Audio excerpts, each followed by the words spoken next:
I'm very excited to say that today we have Toyota's manual coupe swan song, the GR86. But what are those rear seats like? How practical is this car? Let's find out. My name's Ben and welcome to Dadcars.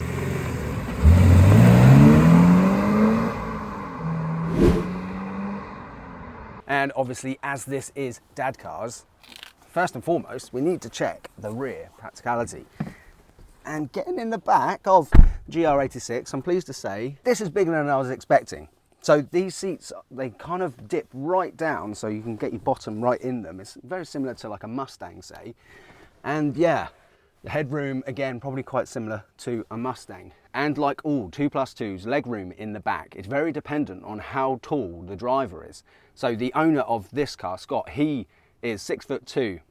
So his seat is almost all the way back and touching this rear seat here. So for a driver with long legs, this effectively becomes a three-seater. But if I position the front passenger seat to a point where me as a 5'11" adult would be comfortable to sit there, this is how much space you have in the back. And yeah, if I kind of wrap my knees a little bit around the seat, I could sit back here for about half an hour quite comfortably, I think.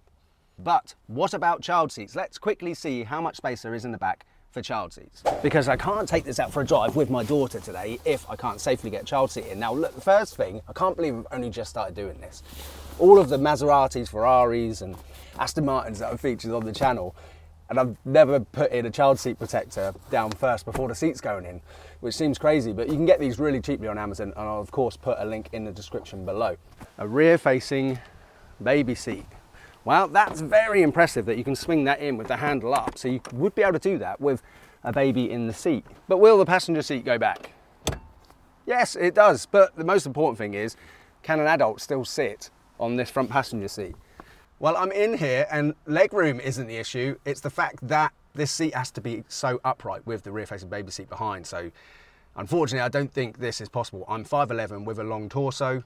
Maybe a very small adult could sit up here, but yeah, unfortunately, with a rear-facing baby seat behind, I'd say that this front seat is now redundant. However, I am pleased to say that these rear seats are excellently designed for front-facing child seats, far better than the 911's rear seats. Complete, obviously, with Isofix and top tether. And the practicality surprises don't stop there. This boot is surprisingly large. Look, I've got a lightweight folding buggy in there, and there'd be enough space for a weekly shop as well. And you can fold down the rear seats, something you cannot do in the BMW 2 Series that we featured on the channel. Are you ready, Dad? I'm ready. Are you ready? Yeah. Are you excited? Yeah. Should we go for a little drive? Yeah. Yeah? Right, let's switch it on. Oh, clutch down. So obviously, like a lot of modern cars, it doesn't have a particularly exciting startup. We have to go very fast, don't we? Yeah, we have to go very fast, don't we?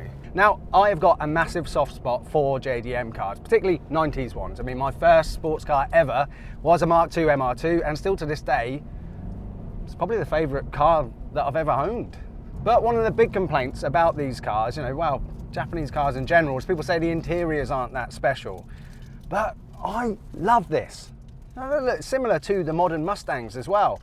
You know you're not paying for unnecessary bells and whistles. You're not getting a leather wrap dash, obviously, but all of the materials in here feel really nice. I mean, these seats are lovely as well.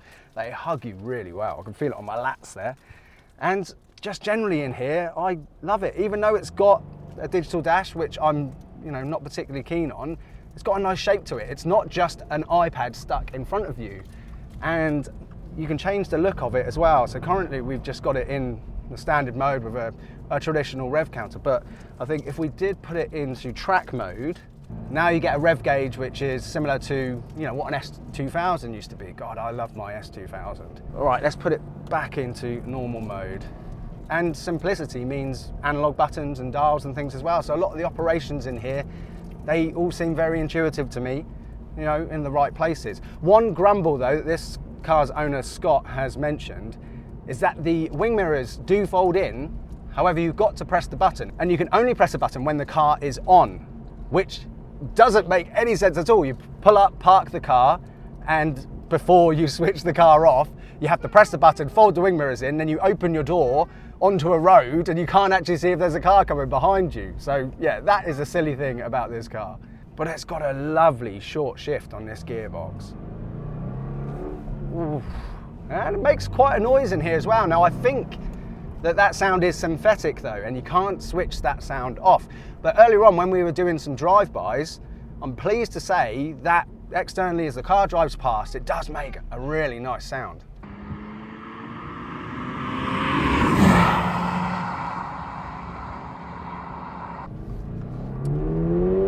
Oh!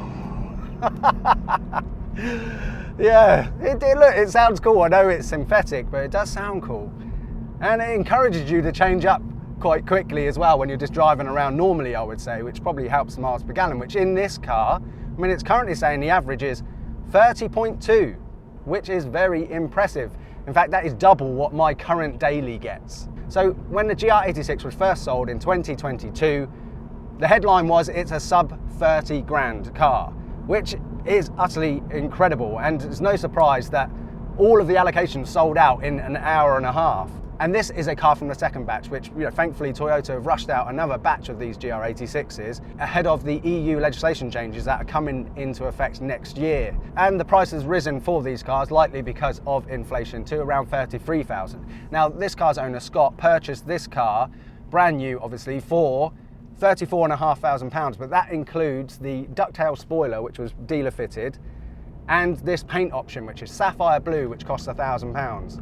But still, £34,500 is tremendous value for a car that's as special as this. Right, sweetie, we are coming up to a national speed limit. Do you want to see how fast this car goes? Obviously, we're very safe here on the Dadcars channel. Second gear, 25 miles an hour. Right, you ready? Head back.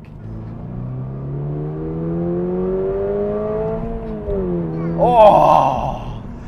The short shift gearbox is amazing. And 0 to 60 in these, I mean, people have tested it and have claimed to get sub 6 seconds, which, you know, that's a wonderful performance level, isn't it? You know, 230-ish horsepower, this 2.4 flat 4 produces, rear wheel drive, 184 pound-foot of torque, I think, you know, and it weighs under 1,300 kilograms as well. And it's just such a lovely package. You know, I love 2+2 coupes like this. It's just so easy to place on the road. I mean, I think that this is good visibility. Obviously, you don't have the benefit of large windows in the back. In fact, they're some of the smallest rear windows I've ever seen. So little pickles in the back might not be able to see very much. But look, we're coming up to a roundabout now. Obviously, on the Dadcars channel, we don't go on B-road blasts and stuff, but oh, this steering. Oh, it's lovely.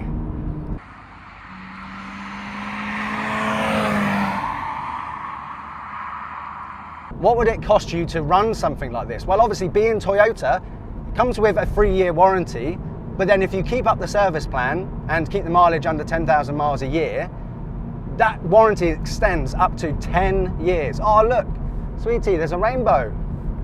See the rainbow? Wow, how beautiful is that? That's really pretty, isn't it? And so even if you factor in some depreciation buying a brand new car, which I don't think there'll be much with a GR product, you know, even if this was to depreciate by like 10% in the first year, you know, £3,500, I mean, it cost me £3,500 a year on average to maintain and service my Aston Martin DB9. But I really can't see these depreciating much at all. You know, a GR Yaris now, even 2 years old, I think the cheapest ones on Auto Trader are £28,000. So they've only gone down a couple of grand in a couple of years.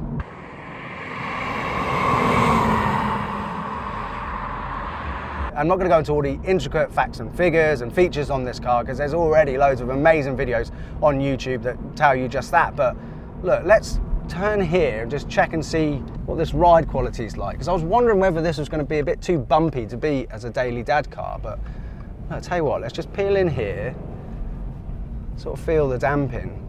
So to me, it just feels it's a nice balance of being really all nice and tight. So it's planted well on the road. It's not spiky at all. You know, this definitely is something that you could daily. Now, obviously, if you needed your dad car to be the primary family car, you know, your other half doesn't drive or whatever, then you'd be far better off going with some form of performance estate. But if your other half drives, you know, already has a bigger family car, this is a perfect dad car. Right, let's put it in track. And I think what that does is it turns off the traction control up to about 30, 31 miles per hour. And let's just do a nice safe DadCar 0 to 60 test.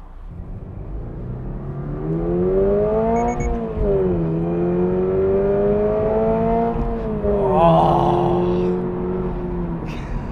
The short shift gearbox in this is wonderful. There's such a lovely performance level. Look, it just goes to show that all the cars that are coming out now, obviously anything which is electric, you know, they boldly claim the crazy high horsepower figures and stuff, but 230-ish, you don't need to have insane levels of power to have a car which is really enjoyable. This is honestly completely ample. All the performance you would really, really need for, you know, a daily dad car.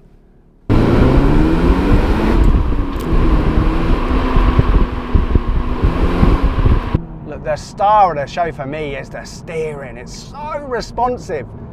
Oh, honestly, it puts so many other, well, performance cars in general to shame, but certainly modern ones. Obviously, you don't get the same level of tactile feel that you get from, say, a 90s JDM car, but so precise and responsive. This is absolutely amazing.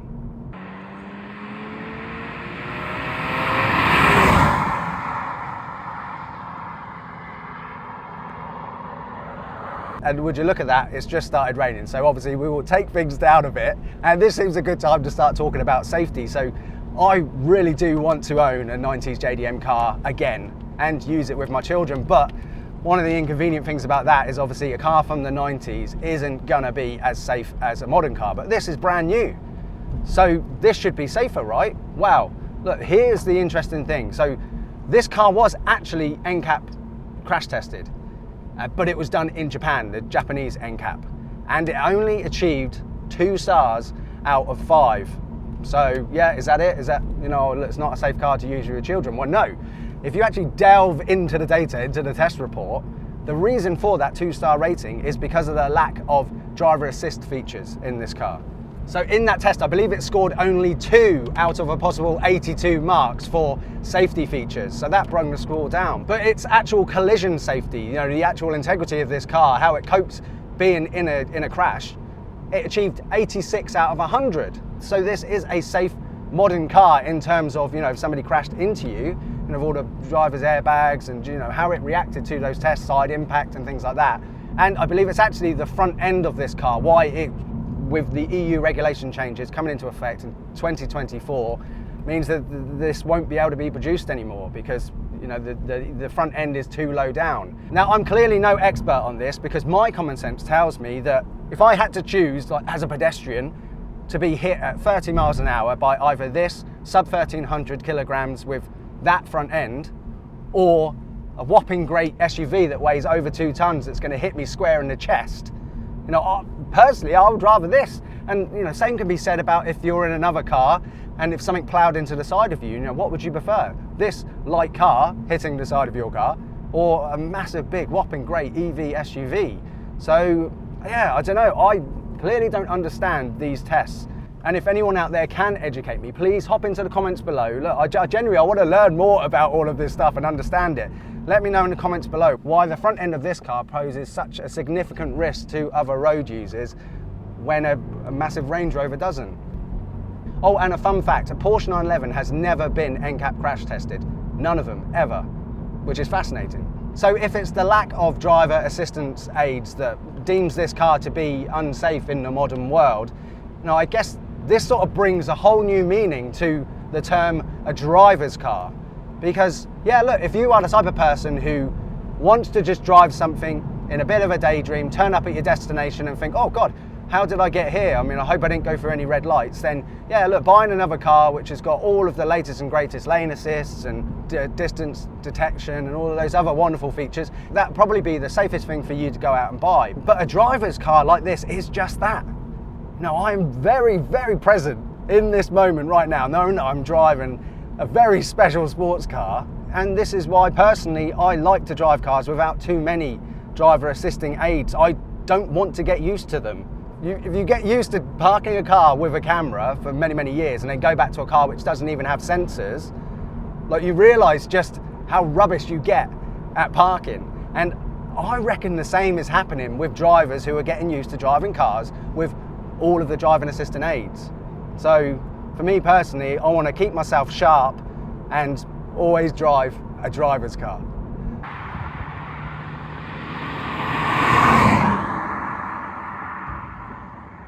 And I really want to praise Toyota and every single person who went out and bought a GR Yaris, a GR86, because we need as many of these cars to be made as possible while they can be made. So if you're watching this and you've bought one of these, well done and thank you for doing that.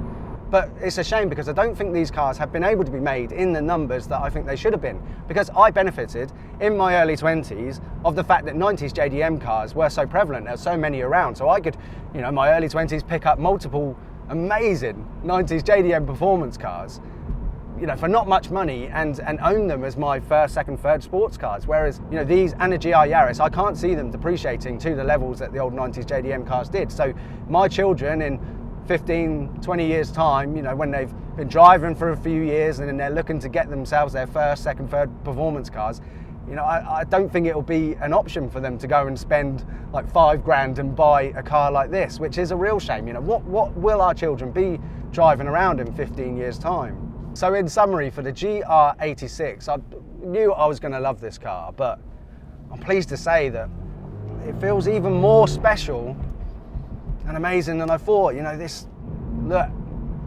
as a 997, 911 goes past, you know, this is a third of the price of an entry-level 911. And honestly, it gives you everything you would want from a driver's car for that money. Rear-wheel drive, relatively light, manual gearbox. It's just so damn special, and it's really important that we have, you know, more affordable cars. This is a brand new car that I would buy. In fact, if I'd bought a GR86 instead of buying the DB9, had this for 2 years and sold it, it would have cost significantly less than me buying the DB9. You know, that cost me over £8,000 in maintenance, and I sold it for less than I bought it for. And I honestly never thought I'd come to the realization that I would actually buy a brand new car, but I would. You know, these GR products are that special, and I just hope that the fact that they sell out so quickly and sends a message to manufacturers like Toyota and, you know, other Japanese car manufacturers as well, who are moving away from, you know, making sports cars. And I hope it proves to them that there is still a strong appetite for cars like this. And I do feel for them with the change in regulations, which make it harder and harder all the time. But come on, please, Japanese manufacturers, we need affordable, special drivers' cars like this. So look, going through a tight space here, the dimensions of this car, lovely and compact, very easy to place. Look, I need to say a massive thank you to this car's owner, Scott. He drove 2.5 hours down today to bring me this car to a review, and I honestly can't tell you, Scott, how much it means to me. Thank you so much. I've been wanting to get one of these on the channel for so long. Scott is a dad himself. He's got an 8-year-old daughter, 11-year-old son. And so a massive shout out to Jake and Poppy. If you're watching this, you've got one very cool dad, and he's got a very cool dad car. If you're still watching this video now, thank you. I love you to bits, and I want you to subscribe to my channel. Please do that now. Take the 10 seconds just to do that, because it means a lot. And to those who've been subscribing and watching my videos for a long time now, I'm very excited to say that I very soon am launching Dadcars t-shirts. I'm launching a merch shop.